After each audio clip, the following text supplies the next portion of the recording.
वहीं हिमाचल प्रदेश के किन्नौर के थाच गांव में गुरुवार देर रात बादल फटने से भारी नुकसान हुआ।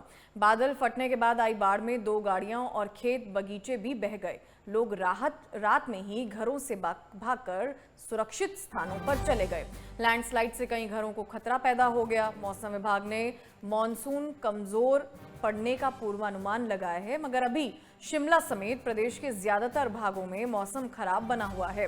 प्रदेश में अगले 5 दिनों तक कुछ स्थानों पर हल्की बूंदाबांदी हो सकती है।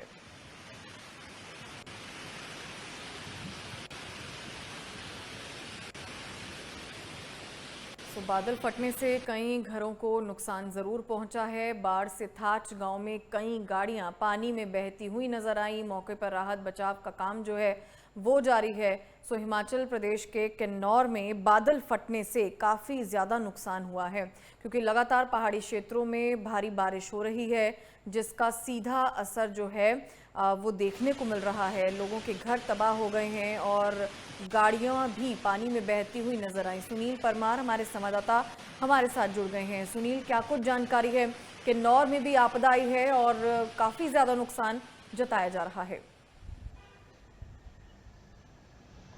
जी बिल्कुल परमीत, मैं बताना चाहूँगा कि जिस तरह से बीते कल भी जो है वो भारी बारिश को लेकर मौसम विभाग द्वारा चेतावनी दी गई थी और ऑरेंज अलर्ट जारी किया गया था, जिसका असर जो है वो इस बार किन्नौर में देखने को मिला। निगल सुराई के पास जो है ये बादल फटने की घटना सामने आई है। हालांकि इसमें किसी भी तरह के जानी नुकसान नहीं हुआ है, लेकिन NH3 जो है वो कहीं ना कहीं निगल सुराई के पास बाधित हुआ है और कई गाड़ियां इसकी चपेट में आई हैं, मलबे में दबी हैं और जो बागवान हैं उनके बगीचे कहीं ना कहीं इससे ध्वस्त होते हुए नजर आए हैं। वहीं अगर बात की जाए, आज से जो है कहीं ना कहीं राहत भरी खबर मौसम को लेकर मौसम विभाग ने भी जारी की थी। उन्होंने साफ तौर पे ये कहा था कि 19 सितंबर के बाद जो है वो कहीं ना कहीं बरसात में कमी आएगी, जिसकी वजह से जो है वो मौसम साफ रहने की भी उम्मीद जताई गई है। और अगर बात की जाए, जिस तरह से लगातार हिमाचल प्रदेश में 30 जून से ही जो है वो आफत का कहर बरपता हुआ नजर आया, क्योंकि लगातार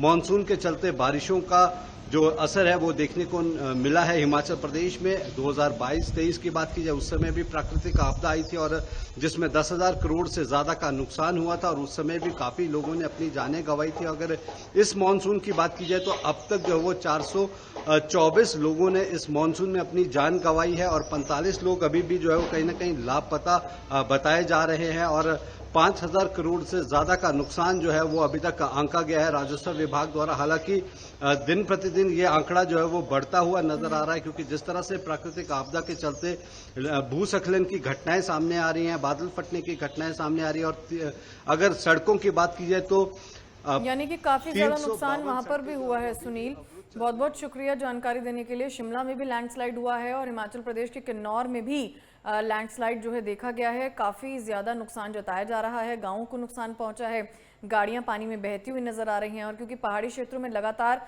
भारी बारिश का अलर्ट जारी किया गया है और लैंडस्लाइड की खबरें लगातार सामने आ रही हैं। शिमला की भी तस्वीर हम आपको दिखा रहे हैं, जहां पर लैंडस्लाइड से भारी नुकसान पहुंचा है।